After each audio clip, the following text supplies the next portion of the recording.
Fantasy football card quest collecting and investing. Andy has a tip that is going to save you a lot of time listing your cards on eBay. We got that coming up for you. But Andy, you and I were discussing this for an hour about sales volume. And it is the playoff season, and people are buying like crazy right now. My man, Andy, I'm fired up, baby. Let's go. Yeah, man. Yeah, if you're not selling football cards right now of guys that are in the playoffs, then you're doing something wrong. Because the volume has gone up. I mean, even guys like Joe Burrow, we thought that, how could the volume go up? Whenever I counted, he sold 1,900 in week 16 and then 2,900 in week 17 on the weekend. And this past wild card weekend, Carter, I counted 3,600. Mm, mm, mm, mm. So this is why you really got to, pay attention to what Andy shares with you, right? So the first thing is we're going to get into the playoff matchups in just a second, but we do have a Patreon we want you to join in on. And Andy, for it seemed like a month straight, you were telling everyone in the Patreon to go buy T. Higgins cards, and look at what that did for a lot of people. It made a lot of people very happy because they're able to flip. You did the same thing with Cam Akers. We saw it this past weekend. Once he hit the field, he was monstrous. Now, it wasn't like he had like an all-time dominant performance, but it was the story of his comeback. You kept seeing all the ESPN graphics about, Cam Akers, and, that compels people to want to be a part of his journey as well and buy his card because, well, he's Cam Akers. He's got an interesting story, an interesting personality. So, that's why you got to really pay attention to a few things we're going to share with you in today's episode. And Andy, we did see it again this weekend. If you win, it really helps your prices if you're a player. Absolutely. Really helps your prices because then once what I've seen is once they win, now that hype level continues to build throughout the week and people are wanting to make additional speculative purchases, even if the player is very speculative for the next week upcoming. And there's no more fantasy football in terms of like season long fantasy leagues. Yeah, we're still doing player prop bets through Underdog Fantasy and stuff like that, but we're not doing season long fantasy anymore. So we're looking to, have some fun and make some of these speculative investments on players in the playoffs in the hopes they go to the Super Bowl, and then there's all the focus on them. All right, so let's start with the quarterbacks who won, Andy. So obviously there's two that really jump out to me after this past weekend. The first is Joe Burrow. So once again, Joe's great. He's not going anywhere. He's probably at all the young quarterbacks. If you were to draft their skill position sets, you would say the Bengals have the best, right? With, Mixon, Higgins, and that Jamar Chase guy who's just kind of sort of good at football, just kind of sort of. Even though he dropped a few passes in preseason. Oh, my goodness. He dropped a few passes. It was the end of the world. I'm kidding. But that was funny to look back on it. So, obviously, Andy, off the top here, we talked about T. Higgins a minute ago. Jamar Chase's prices are soaring even before Prism and Mosaic comes out. The first thing here is what Joe Burrow and his cards are doing right now is absolutely insane. And you do have to factor that in right now if you are looking to buy Joe Burrow. Yeah, you definitely have to factor that in. He's a 2020 rookie, so there's an insane amount of variety available. And we know that Panini absolutely took advantage of all the additional influx of new hobbyists that got in last year. So they printed a lot of product, a lot of additional variety, also an increased print run. And that's really where they kind of got the market. It wasn't, I don't think, by printing 500 a 500,000, a million rated rookies of Joe Burrow. I think it was like, no, we're going to make, 250 different variations across 30 to 40 different sets. And so that provides a tremendous amount of variety. So you could, like we talked about, you continuously see cards pop up from Joe Burrow, a rated rookie press proof red, or a base rated rookie, or a card from Absolute that's got orange in it, or Illusions, or Rookies and Stars, or any of these sets, and they'll sell, but it's all based on price point, right? Yeah. Some of those some of those base Illusion stuff, they're only selling for $5, even though it's Joe Burrow, and that's just because they're not demanded like the Prism and the Optics and some of those higher end cards are. And you made a great point to me that before this podcast began, Andy, and we tried to, express this even further, but it was brief during another episode. Orange laser Joe Burrow. Color match matters. People love the aesthetic of it. So, there was a lot of orange lasers in this past 2020 product, right? Because I pulled some of those orange lasers. So if you get a orange laser of a Bengals player or a Browns player, because of that color match, the aesthetic of it makes it very interesting. So when you are looking at some of these parallels, make sure you factor in the color match, right? So let's just say you're trying to buy low right now on Calvin Ridley. Well, you don't want a Calvin Ridley green. You want a Calvin Ridley red, because that's going to color match his Falcons uniform. So, if you're watching this on YouTube, you're looking at some of these orange laser Joe Burrow buys, and, the prices on these are pretty insane. So as we look towards these next products that are hitting the shelves soon, Mosaic, you already see hobby boxes that are out there. Andy, Illusions product is already out there. As far as hobby releases are concerned, with Prism around the corner, keep in mind. So, for instance, if you are a Mac Jones buyer and you want to buy a Mac Jones card for the gazillions of dollars they're going for, even though he's not really that good, I would recommend you don't get a green Mac Jones Prism. Get a red, white, and blue Mac Jones Prism, because that's going to match the red, white, and blue Patriots colors. And man, Andy, the orange laser Joe Burrow does look really good, but that's one of the points we want to express today. Don't go insane over color match, but also keep in mind that people really do like the way they look.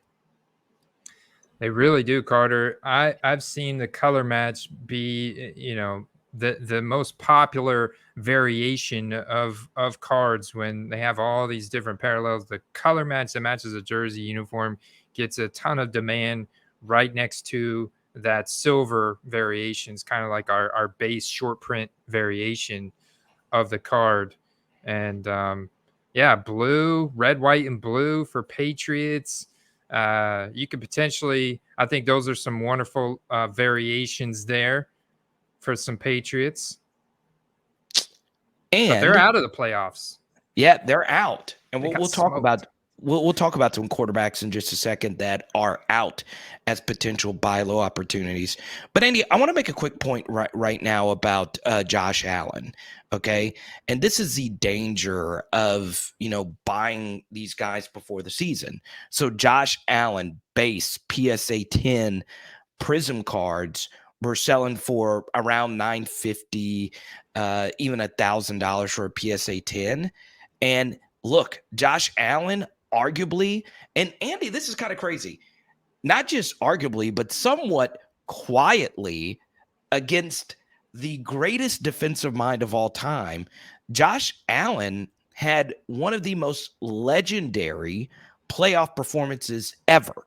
Okay. And his PSA 10s that was selling for $900 on average before the season are now selling right now, after he just performed at the highest level you possibly can perform, right now for $600. So this is what we always tell you about these base cards. It's not the highest upside card in the world when you buy it. So, Andy, when you look for those cards, you really have to look at the price point. Yeah, and take inflation into consideration, because Oh, these cards very much got inflated in 2021, back around draft times. We saw a big spike in football cards last postseason, like we're seeing now. The guys that got the big spikes, their prices on their base cards went up dramatically. Josh Allen being one of them, and that's the thing. He had huge expectations coming into 2021 and into this season, and over time the value of those base cards just dropped because they were astronomically high to begin with. I mean, there was no room for those to keep going up, because at that price point, you're talking, you need to generate the demand of an elite level an investor or collector to pay $1,000 plus for their base Prism PSA 10 card, when there's thousands of those in existence. But the elite level collector and investor wants something like a rookie ticket auto, Carter, something that's got a lot more scarcity. That's something that's got an autograph to it, something more along those lines, which in turn, you know, the demand of these base ones go down, regardless of how good he plays, which means their price goes down to a reasonable level. exactly. And we know we have some people that bleed over from different sports. A lot of Zion Williamson fans are nodding their head in agreement right now with everything you just said.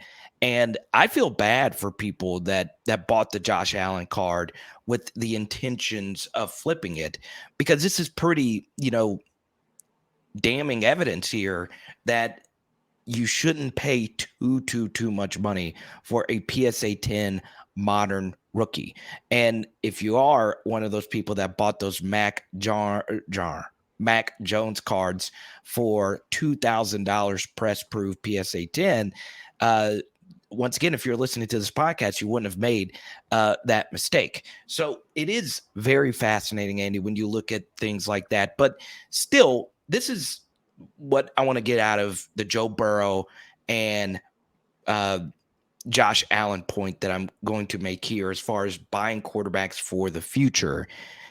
You got to remember Justin Herbert's not playing right now.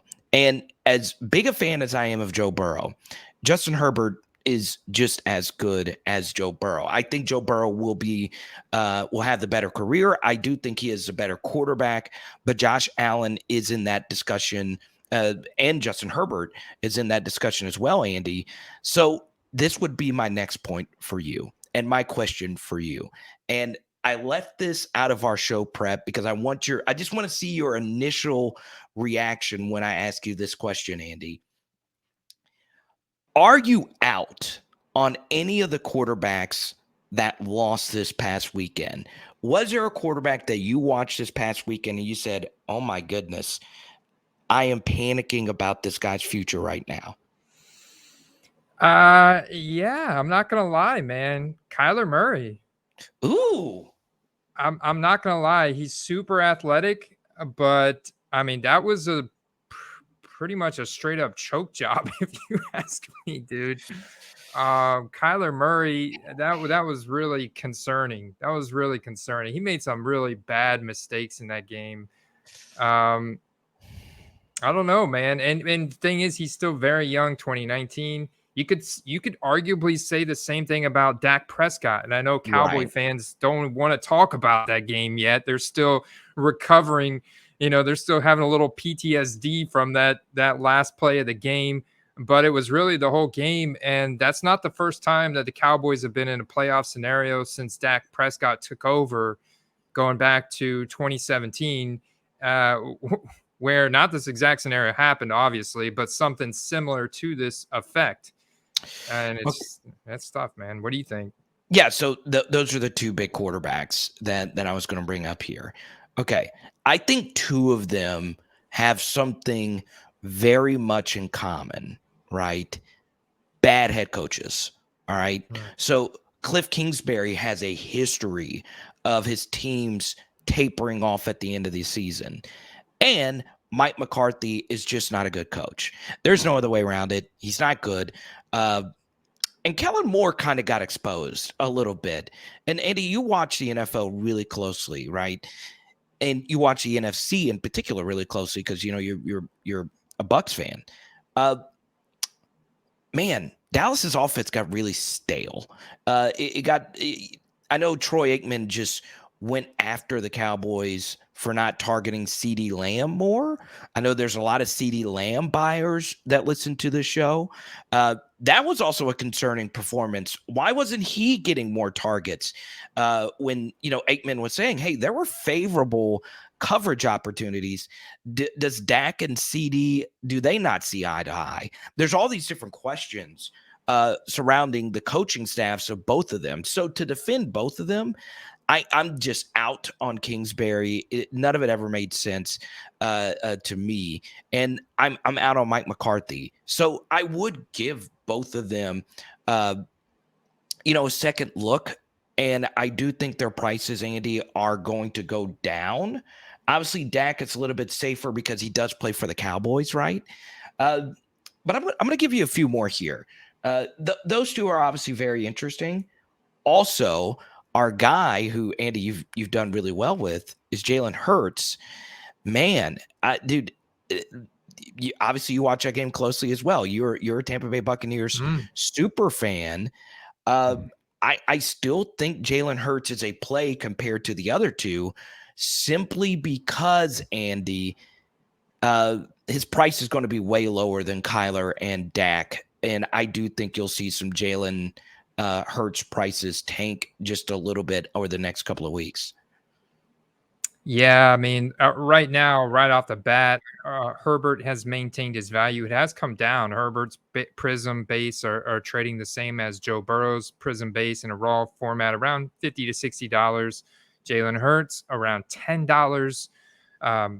He did lose, right? I mean, it was, I don't think that he played really terrible, but it wasn't also, he did miss a few throws that I watched him. Was like, oh, thank God he overthrew Devontae Smith again. But and then he did, but he did have a couple nice throws as well. I have also seen a statement on Twitter from the Philadelphia Eagles saying they're committed to him as their starting quarterback for 2022. So that's promising. I'm still going to continue to buy him, if anything, for his fantasy relevance. Right. Period, because he's going to be one of the top quarterbacks taken off of fantasy drafts in 2022. He's going to have a big storyline, big market, a ton of fantasy relevance. So I think from that alone, his stock will go up. I love that. I still believe in Jalen. He works his tail off. He's going to put in the work to become a better passer. And I do think his prices are going to go down quite a bit, right? Because it was such an ugly performance, and people are going to want to dump their money into Burrow, Herbert, and other players. Now, I'm going to give people a little scoop here on Justin Herbert. So I was in Vegas this past weekend, Andy, and I saw Justin Herbert.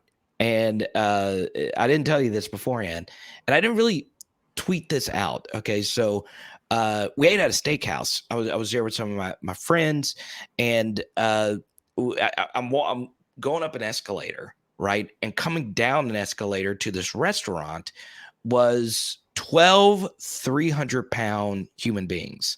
Okay, so what I initially thought it was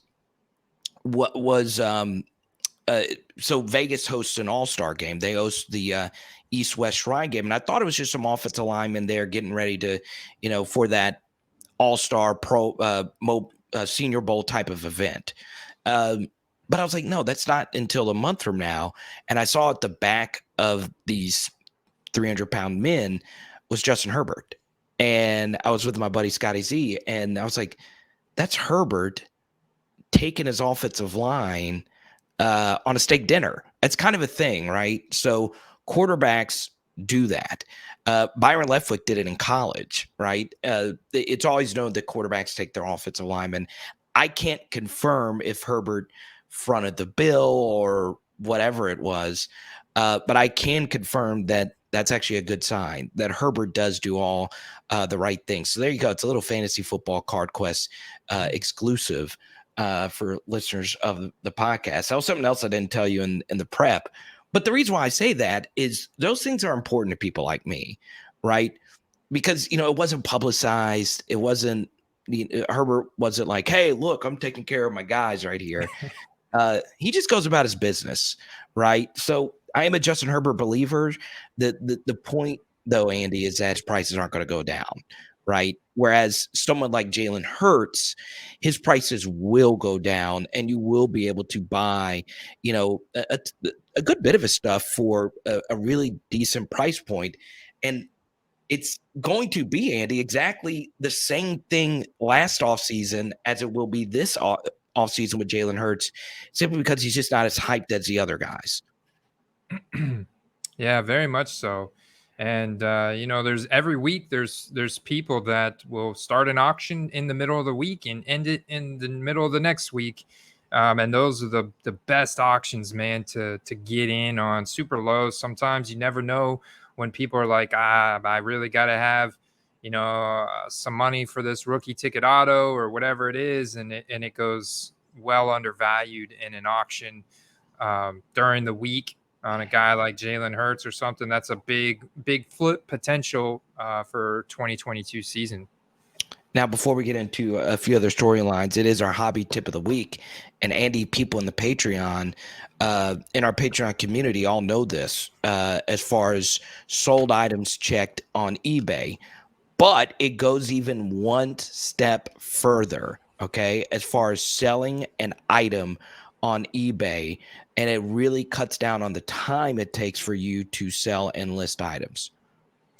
It sure does, man. The most time consuming aspect of listing and selling items on eBay is actually filling out the listing, filling out the title, filling out all the descriptors. That's the most time consuming part, man. There's like 20 different descriptors that eBay wants from you. So what I recommend you do, this will cut out all of that legwork, is you find the card that you're trying to sell, you find it in a sold format already, because this accomplishes two things, Carter. When you find it in a sold format, you're comping it for one, so you know how much you can expect to get for it and how much you want to list it for. And then two, you go into the listing, and right underneath the sold photo is a little button that says sell one like this. And it does the same thing on your phone right above the picture. If you do all your listings from your phone like I do, and you just click that sell one like this, and then it automatically populates all those descriptors. It populates the title, everything. All you've got to do at this point is upload your photos and set your price point and your shipping parameters, and you're good to go. Every once in a while you got to maybe, okay, this one says requires additional details, condition missing. So you just want condition, whatever that is, near mint or better if you don't see any blemishes on it, and you rock and roll. And that'll cut down several minutes from each one of your listings. And that adds up, man. It really adds up. Yeah. So once again, if you're listening to just the audio version, we went through this on YouTube. Andy just went through a tutorial on how you can do just that thing. And, basically, you go to sold items. It's a small print, sell like this, click it, and then it is ready to go. All you got to do is add the photos. Another tip, Andy, that if you are buying and selling to flip, once you receive the card, go on ahead and take a nice photo of it, right? And just have that photo ready to go. So it makes it easier for you, right? Because once you open, a package, whatever, just go ahead and take a nice photo of it, and then you could just store it. And then that aspect in your subconscious is like, okay, I already have the photos. Now all I got to do is list it, and it's boom, boom, boom, ready to go. So it makes it a little bit easier for you as well. Andy, my hobby tip of the day is, something that we preach all the time on this channel. Look at release dates. Okay. So Mosaic is out there, Illusions is out there, and it's very important, to keep up with that, because obviously that's just more cards entering the marketplace, especially for that new rookie class. So Mosaic is floating out into the wild. We already talked about Illusions. Prism is still around the corner, Andy. And initially it was supposed to come out on January 26th.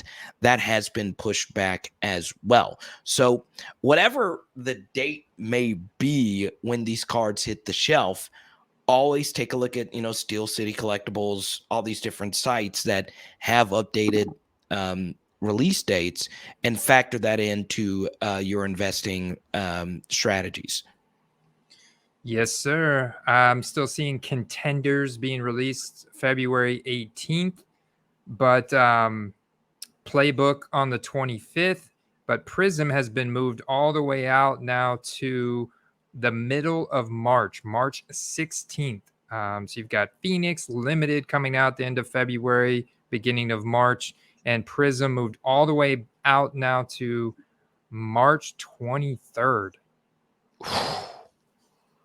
Right before the draft. Ooh. Still no dates for Optic and Select. Interesting, right? That these releases are getting closer and closer to the draft date, right? So we spent a lot of time in our last episode, Andy, talking about, I see that smirk on your face. It is interesting. In the last episode, we talked about the NFL draft spike in sports cards. So now if you push releases back to around that day, it does add a little extra something, even though the players that are being drafted won't be in that product. Still, once again, and this is why it's key, Prism for last year released in December, early December. Now it is being released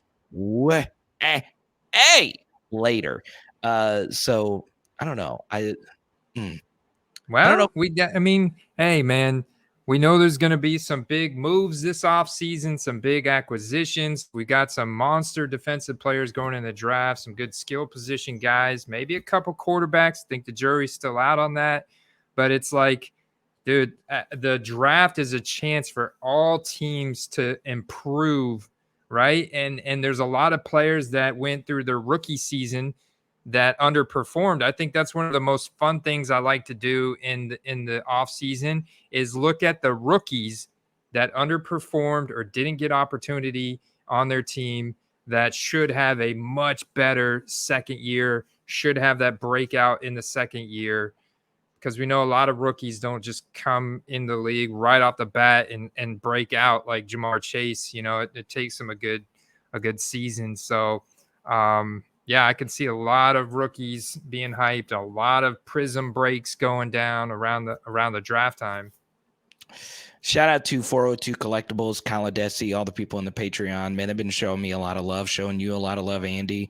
Raven Invest, who's probably like way smarter than both of us when it comes to all this. I've been learning so much just from watching and listening to that guy. He is just so freaking next level when it comes to his knowledge. That's why you got to join the Football Card Patreon group. And Andy, I'm going to share something here as far as hobby tip of the week.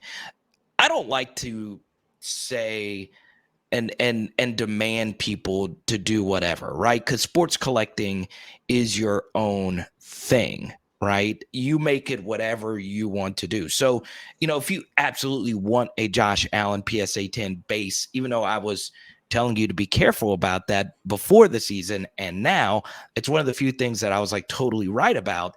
Do what you want to do, right? But Andy, I'm about to give a tip that I think could be very useful for a lot of people out there, because I feel like we need to put a bow on a piece of advice that we have been giving all this year. It's now time to sell your Titans cards, right? It's time to do it. All year long, Andy, we have been telling people, buy Tennessee Titan players, buy them, okay? And list it, because they're going to be in the playoffs, all right?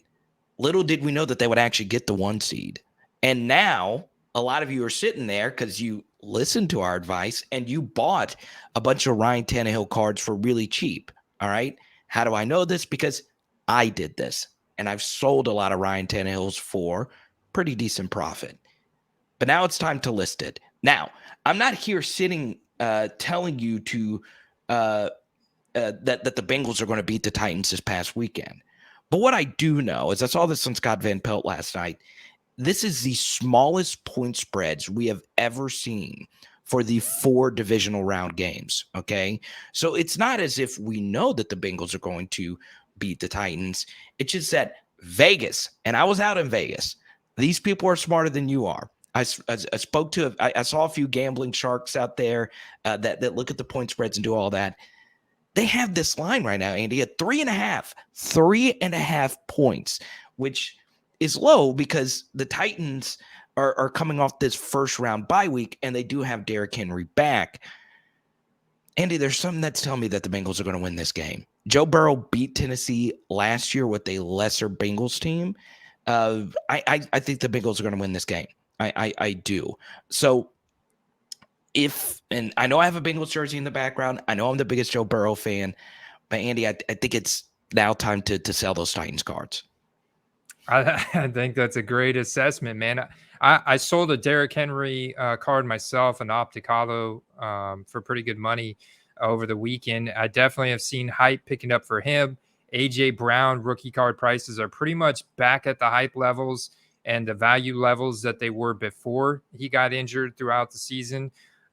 So you've got that going with the hype around Julio Jones being fully healthy. That's peaking. The Ryan Tannehill hype is peaking. I could totally see the Bengals winning this game as well. I've become a big Joe Burrow believer. I think it's going to come down to the Bengals and the Bills in Kansas City. That's so hard to pick a winner. But I don't know, man. What are you feeling in that game? You know what's interesting? So I know in the last episode I said I felt good about the Titans in their next round game. I don't anymore. Like I've completely 180'd on this. And I don't know. I just think Cincinnati's better. I do. The only difference, though, is I think Vrabel is just such a better coach than Taylor. But if Taylor lets Joe Burrow be Joe Burrow, they're going to win that game. Bills Chiefs, we saw this game earlier in the year. Bills dominated the Chiefs. Chiefs are a completely different team. I'm a big Chiefs fan because I'm a big fan of wherever Tyrann Mathieu is. So in my heart of hearts, I'm hoping the Chiefs win. Actually, I do like Kansas City in this matchup, Andy. I do.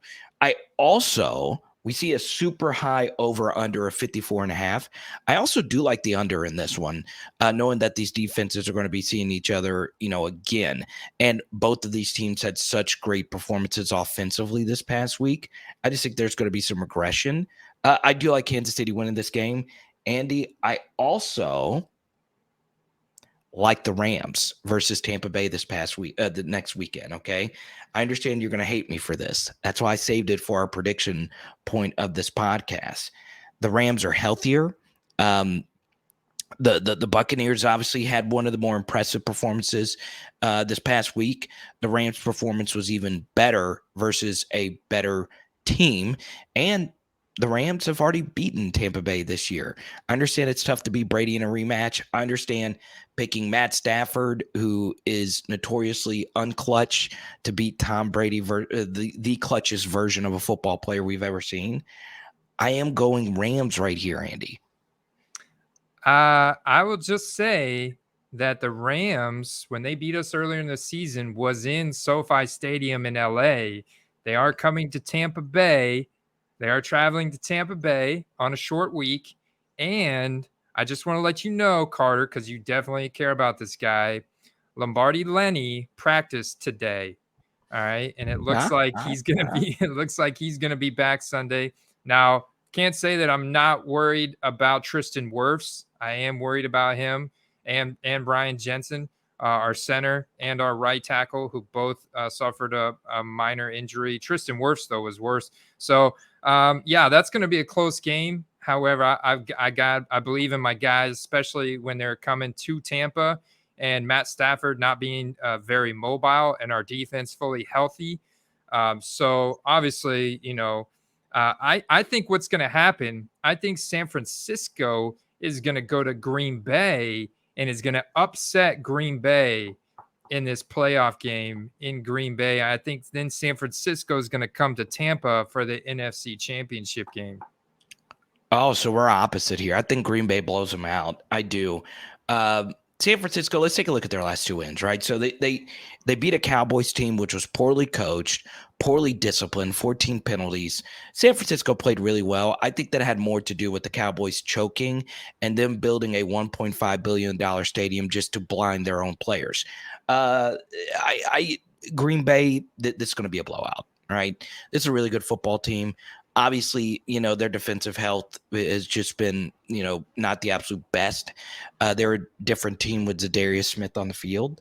I do think, though, Green Bay is just far better, and I do think having Jimmy G as your quarterback is going to catch up to you this past weekend. So just to set the record straight, what was your Chiefs Bills pick? Which are you leaning Bills here? I'm going with the Bills in that game.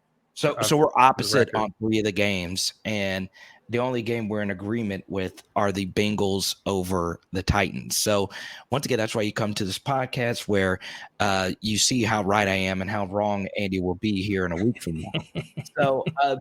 So whatever the results may be, just be ready because this is my major point about going through these games is that they're all coin flips. This is not a scenario where, last week we saw a bunch of blowouts. I think there are 0 blowouts here outside of Green Bay versus San Francisco.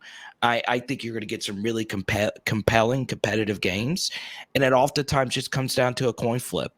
Does the ball bounce your way? Do you get lucky? Those things are very important when it comes to these close games. So if you are tending to wait for the Super Bowl to sell your cards, just understand that it's kind of a crapshoot at this point. You're going to need some good things to go your way to win close games. So, Andy, we touched on so much. It's playoff time. I know I'm super fired up about all these different things, but now we get to our plays of the week. We've given you quite a few, such as selling your Titans cards and so on and so on. Andy, is there something that is just tickling your fancy right now as far as making some big time purchases this next week? Yes, there is. I look to free agency, 2022 free agency, Carter. One of the questions in our Discord community, shout out to Jay, was should he be buying Deshaun Watson right now? With the thought that he could potentially be playing somewhere in 2023. Now, he's not a free agent, right? But the Texans, obviously, Davis Mills looks serviceable. He looks pretty good. And Deshaun Watson's still going through the legal proceedings. It doesn't look like he's ever going to play for the Texans again. But I said, like, how much are his rookie ticket autos? And he went and looked them up, and they're still over $1,000. Deshaun Watson Prism Silver Optic Hollows are right around $100. So there's still definitely a lot of people that are holding those either because they bought them back in 2020 for a pretty penny and they're just not willing to part ways with the thought that he's going to play again. Or, there's still a lot of people that believe he's going to play again, whether it's 2022, 23. And I said, would you rather have a base Prism Deshaun Watson for 100, or would you rather go and get 2022 free agent Mitchell Trubisky rookie ticket auto for 100? That was the thought that I proposed, because I personally would rather have $100 Mitchell Trubisky rookie ticket auto going into this offseason and for next year. So this is what I always say about football cards, right? There's only one card where there seems to be no ceiling on any version of this player, and that's Tom Brady, right? So understand that there is a proverbial ceiling that people are going to be willing to spend on Deshaun Watson. Even if he goes out there and dominates, this incident is just always going to be on the back of their mind. So when you buy a Deshaun Watson card, man, how much higher can that price actually go? The opposite is actually true with Mitchell Trubisky, right? He does everything right. Like in Chicago, it was a myth that people hated Mitchell Trubisky. The exact opposite is true. Everyone loved Mitchell Trubisky. He did all the right things, right? He was a good leader. He just sucked. Okay. But was it him or was it Matt Nagy who really just started to regress as a coach? Now, I know they made the playoffs with Mitchell Trubisky, and Mitchell looked, I mean, he made a Pro Bowl, Trubisky. I like it, Andy. I really do. Like, it's not that we're telling you that Mitchell Trubisky's the next Joe Burrow. It's just he does and says the right things. And with a weak quarterback draft upcoming, could you imagine the buzz? Let's just say the Giants want to make a push for Mitchell Trubisky. Even before he plays a down for the Giants, Andy, just tell people, what are his prices going to do? Let's just say the Giants sign Mitchell Trubisky. His prices are going to skyrocket. Yeah, absolutely. Absolutely. And it's all those reasons you mentioned. Plus, he was drafted ahead of a lot of guys in turn. He was drafted ahead of Patrick Mahomes in 2017. So he comes with a lot of draft capital from 2017. He's still got a lot of that rookie FOMO element to him, and nobody's seen him under good coaching, different team scenario, a fresh start. I could absolutely see at least his prices go up to a respectable level for 2017 rookie cards. Right now they're just so dirt cheap. Absolutely. So I love that play, Andy. I really do. I know there was another question in the Patreon here. I wanted to make sure I got its name right. Paizo, as far as defensive players are concerned. I'm a defensive player buyer, but I know when I buy defensive players, it's more for the PC, right? So, Tyrann Mathieu, the guy that I PC, part of it is because he's cheaper, even though, he's a really, really, really good safety who I'm hoping gets into the Hall of Fame. So as far as defensive players are concerned, we've touched on that in, quite a few episodes.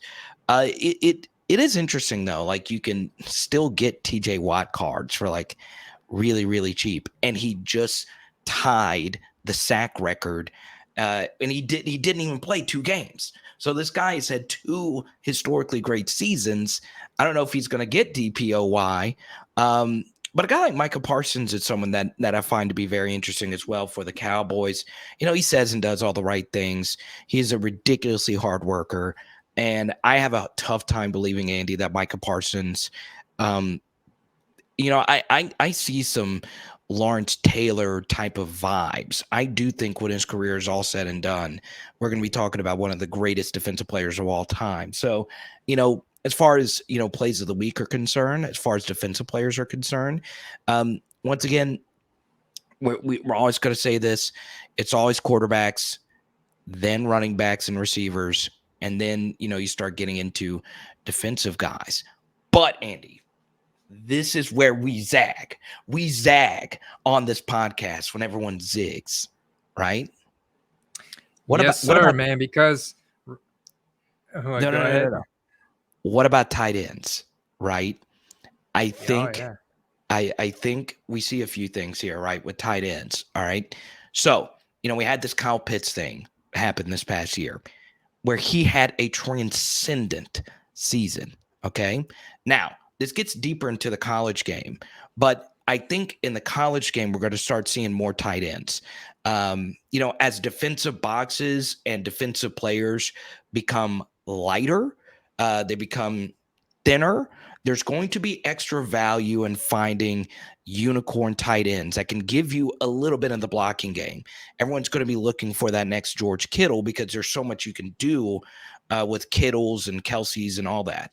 So, you look at a guy like Dallas Goedert this past weekend. He looked amazing. Like, you could argue behind Tom Brady, Goddard, Andy, was the best football player on the field. He was phenomenal on an Eagles team that doesn't have great receivers. So we know Goddard next year, him and Jalen Hurts have some good rapport. We know Goddard is going to get crazy targets going into next year. So Dallas Goedert is someone that I find pretty interesting. I know Kyle Pitts is going to be the guy that everybody's going to want because he is a unicorn. He has all this hype. But I am a believer now that Dallas Goedert, now with Zach Ertz out of the picture, is ready to take that next step. So be on the lookout for tight ends. I do think we're going to see more tight ends become part of the game as offenses are going to try and take advantage of light boxes and run the football more. So there's going to be value in having bigger guys that can also get deep in the passing game as well. Very true, man. Look at Travis Kelce and Gronk, some of the legendary tight ends, and their values on their high-end stuff is really high. I think, I think ultimately, Carter, it's very much driven by the storyline, right? I mean, we saw the breakout in values this year on Trayvon Diggs and Micah Parsons. Yeah, you can get a lot of TJ Watt based stuff for relatively cheap. His high end stuff is several $100s. Nothing is like too crazy. Not like a quarterback. They're never. I don't think they're ever going to get to the values of a quarterback per se. But I think that they can get to the same values as these other skill position players, as the breakout wide receivers and the breakout running backs and stuff. Because I think it's very much story driven based on the market size, the amount of attention that the media gives them, whether it's about their childhood story or their workout preparation or their comeback story, like we talked about with Cam Akers. And that's what drives a lot of the hype that we see. And that could happen to a defensive player just as easily as it can an offensive player. Don't forget about release dates. It's something else that's so important. I know we touched on it a minute ago. Something just happened. I was like, you know what? I'm never going to be able to afford a Justin Jefferson or Jamar Chase card, right? I just want some of their stuff, right? So, man, I just hope I pull one. I'm going to get my hand on one little cello pack of Prism, and I'm like, I hope I pull a Jamar Chase card. Just one. Uno, baby. So yeah, Andy, this was a fun episode. Is there anything else you need the card world to know before we get out of here? No, I would say I want to ask one more question to you, Carter. I'm curious to get your opinion on this. Say you've got a raw card, right? At what price point does that raw card have to be worth for you to submit it to PSA for $100? Over submitting it to SGC for 30. We know there's a significant value increase between a PSA 10 and an SGC 10. However, you always have a chance that you could get that SGC 10 pristine gold label, like the Beckett, 10 pristine, that are then worth more than a PSA 10. But those are very, very, very rare and hard to get. And typically, you're going to get a PSA 9 or 10 or SGC 9 or 10. And that's a big difference in submission fees between SGC and PSA. So I'm curious what your opinion is at like a value threshold or something that you have in mind about when you decide between submitting to SGC or PSA. Yeah, it's such a great question, Andy. Full disclosure, I've never submitted a card ever, never ever. And it's because of stuff like this, right? Having to wait for your card to come back. So that's the first thing you have to ask yourself, right? Obviously, SGC still being at $30 compared to $100 for PSA is just so huge. If you have a super high-end card, right, it needs to go to PSA. It just does. It doesn't need to be in an SGC label. Now, I understand SGC because of the Honus Wagner, card and baseball. A lot of their vintage SGC has seen a vintage bump. But we're talking about mostly modern football cards. And, Andy, you have a bunch of SGC labels behind you. I don't have a single SGC label card. I just don't. And it's amazing, like, how many people, you speak to that do.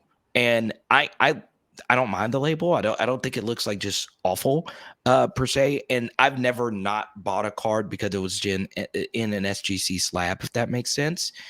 But I also wouldn't be opposed when it comes to submitting, Andy, to just going to SGC simply because $70 is such a huge difference in the card. So for me, if you let's just say someone is sitting there with the Patrick Mahomes Prism rookie, you send that to PSA, obviously.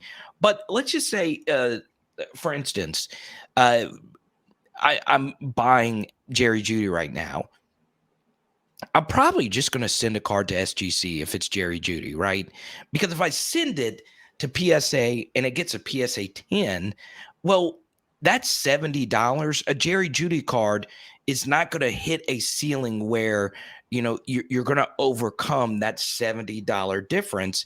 And that's only if you get a 10. What if you get a 9? Then if you get a 9, it is not worth that $70 difference unless it is just some super high end card. So that's what you really have to factor in. And I know a lot of listeners and viewers watching this is like, okay, I like PSA slabs the most, and they do go for the most. But $70, Andy, it's just so freaking huge with no absolute guarantee for when you're actually going to get that card back. Yeah, and then you don't want to lose money on it. So now you've added a $70 increase to your listing on eBay, and it's like potentially no one's ever going to buy that. You're going to have to end up losing money on it. Whereas if you only have the $30 SGC overhead, you're like, okay, well, I'll double my money on this card, no problem, with the $30 overhead, and it coming back a 9. It's not as big of a hit.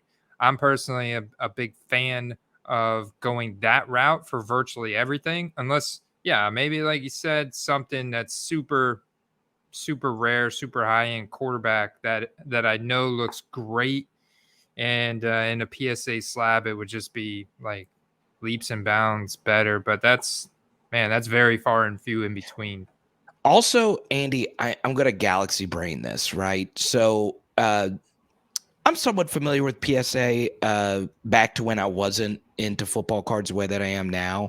I got to meet Joe Orlando and got to know him, fairly well. He is a former president of PSA, right? And I got to know him through my dad, who was a pretty high-end basketball card collector. And Joe was really nice, right? All I've heard from people that know Nat Turner is that he's great for the hobby. Obviously, Nat bought out PSA and, is kind of the guy there now. He himself is a card collector.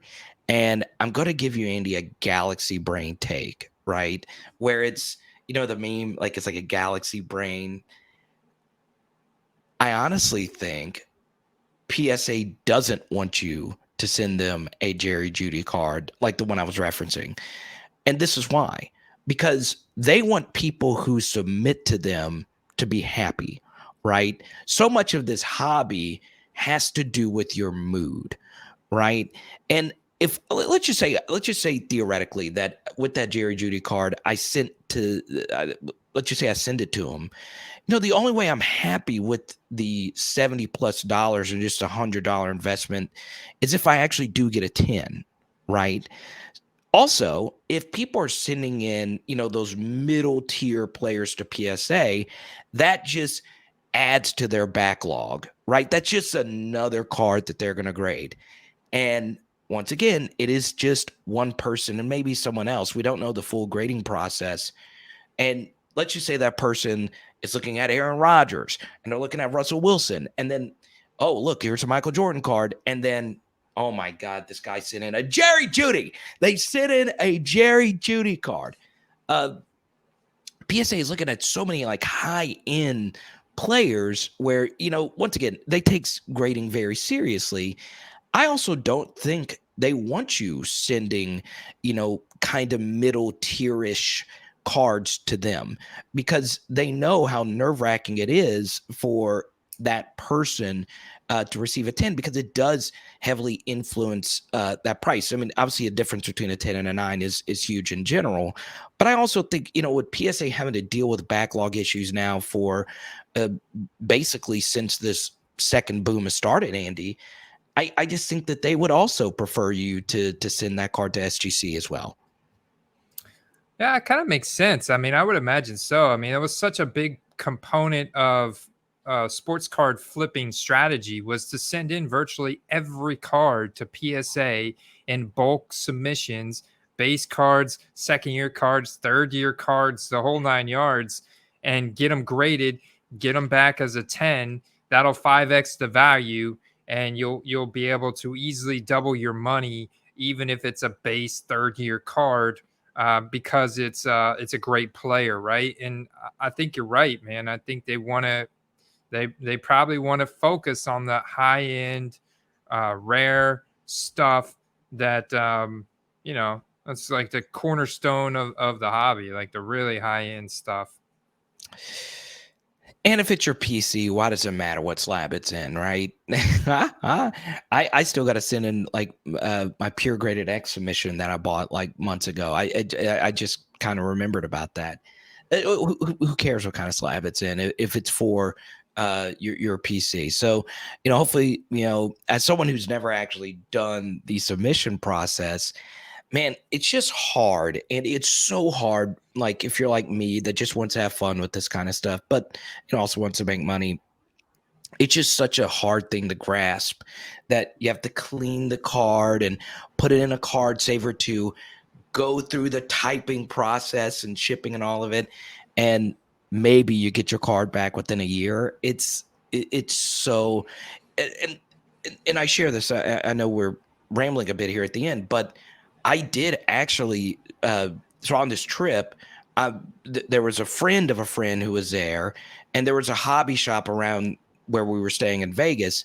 And in that weekend, he got all in on cards. His name's Phil. And he was like asking me 1,000 different questions once he saw that I was really into this stuff, right? And I tried to explain grading to him. He doesn't understand that concept. It's not that he doesn't understand how I was explaining it. It's just a very foreign thing. And Phil's a very successful person, and he does buy a bunch of stuff. He just never understood how like the grading and stuff worked. It's a very foreign thing to just normal people that like sports collecting and aren't fully into like the minutia like we are. So it's strange. The idea of grading is just very, very, very strange. But Andy, I'm glad you brought it up here at the end. It is pretty crazy. Yeah, man, I'm an expert at rambling, so we can. So once again, Fantasy Football Card Quest is your YouTube channel, and you absolutely kill it. But we want you to be a part of the Patreon community. Patreon.com/football cards. And Andy, we'll see you next week, baby. Let's go. All right, man. Good luck this weekend. Peace. Go Bengals. Let's go.